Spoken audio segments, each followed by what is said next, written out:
नमस्कार दोस्तों, नवरात्रि पर्व की आप सभी को हार्दिक हार्दिक शुभकामनाएं। दोस्तों आज है नवरात्रि का सबसे प्रथम दिन और नवरात्रि के प्रथम दिन हम सभी माता शैलपुत्री की आराधना करते हैं। माता शैलपुत्री जगत जननी है, वो कल्याणकारी है और सभी का कल्याण करती है। माता शैलपुत्री को पहाड़ों की रानी कहा जाता है। गर्भवती महिलाएं अगर माँ शैलपुत्री के मंत्रों का जाप गर्भावस्था के टाइम में करती है तो उनके स्वास्थ्य में बहुत ही लाभ मिलता है। जैसा कि हमने कहा कि माँ शैलपुत्री यानी कि पहाड़ों की रानी कहलाती है, इसीलिए उनका ज्यादातर निवास स्थान या फिर उनके जितने भी ज्यादा बड़े मंदिर होते हैं वो पहाड़ों पर ही होते हैं। माँ शैलपुत्री की कहानी जानने से पहले आपको भगवान शिव और सती की कहानी समझा देते हैं। दोस्तों सती के पिता दक्ष प्रजापति बहुत ही महान राजा थे, लेकिन वो भगवान शिव से नफरत करते थे। वो उनको जंगली कहते थे या फिर कहते थे कि ये राक्षसों को वरदान दे देता है या राक्षसों के सपोर्टर है। ये बात सतयुग की है। दक्ष प्रजापति भगवान शिव से इतनी घृणा करते थे कि उनके सामने कोई भगवान शिव की बात भी नहीं कर सकता था। लेकिन दक्ष प्रजापति की पुत्री ने दक्ष प्रजापति के खिलाफ जाके भगवान शिव से ही शादी कर ली।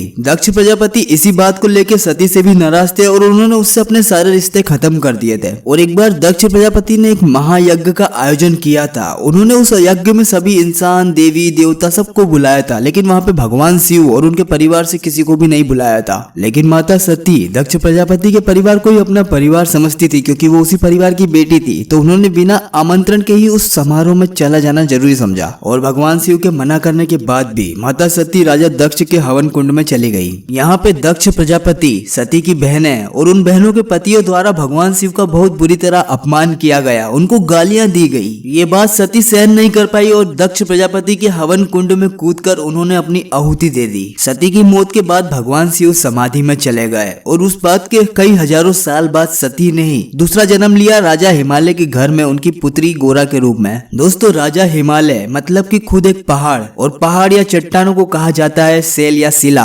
और दोस्तों पर्वतराज हिमालय की बेटी होने के कारण ही माता पार्वती कहलाती है शैलपुत्री, जिसकी आराधना हम नवरात्रि के प्रथम दिन में करते हैं। दोस्तों ये थी नवरात्रि के प्रथम दिन पूजी जाने वाली माँ शैलपुत्री की कहानी।